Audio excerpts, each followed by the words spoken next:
Qaj që jep projektet hajrit, që ato a nuk janë në rrugës Zotit, sigurisht janë në rrugës Zotit që i dan Allah. Që ato projektet e hajrit, me ndihmu dikuje, një jetimi, një fukaraje, një projekt hajrit për një shkollë, për një xhami, për një objekt, për një diçka, a nuk janë edhe në dobi të vatonet? Sigurisht që janë. Po në njëjtën kohë, çaj që o mëson tjerëve hajrin, të mirën, diturinë me Kur'an, a nuk është shërbim të fesë Allahut? Sigurisht që është. Po në anën tjetër, a nuk është edhe shërbim të vatonet? Po sigurisht që është. Pse ai bëjmë sa djerë mos vjedh, a nuk është që kjo me shërbim vatonet? Ai bëhet tjetër mos e ngos tjetrin, mos i bëj zullum tjetrit, sillo mirë me tjetrin, ndihmo fukaron, ndihmo jetimin, mos pi alkool, mos ja shkatërro veten jetën as vetes as familjes.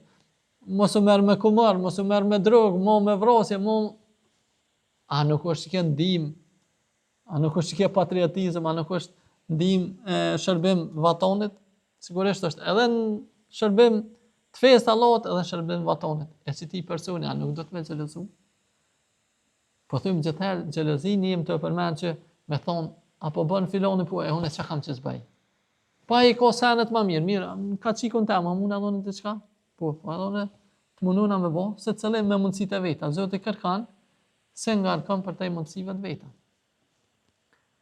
Pse mi xhelozu këta njerëz?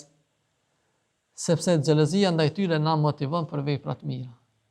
Kur na i xhelozojmë që ta, po ka pore, po jep, po jep sadak, po jep zakatin, po nimon anej, po mëson tjetër, po bën, edhe na mundohem, hajt bret muna edhe unë diçka të bëj çashtu. Për dallim kur i xhelozojnë ata tjerë që po shkojnë mas epshet veta, pasurinë, senet po shtetin çapo ka veç për mi klon epshet e veta. Me u mor lakmia aty në tani edhe na mundohem më bëj sikur ata. A këto mundohem diçka tjetër. Është për me mor lakmi këty në njerëzve, sepse të tillët me pasurinë që ka dhënë Allahu xhaleshonu, me diturinë që ka dhënë, përfitojnë dunjon edhe ahiretin. Mirë pi u bën kësaj dhe mirë në botën e përhershme. E shumë arsye tjera ne përmenda vetëm disa arsye pse më u mor lakmie me xhelozu këta njerëz që për të cilët tha pejgamberi alayhis salam se që ty në dohet më u mor lakmi. Mirë po, siç e dim, shumica e njerëzve lakmojnë për diçka tjetër. Se bën përshtypje se valla po jap sadak, po i bën përshtypje ka bo pore, ka ble një kert, mirë. E merr lakmi edhe xhelozan.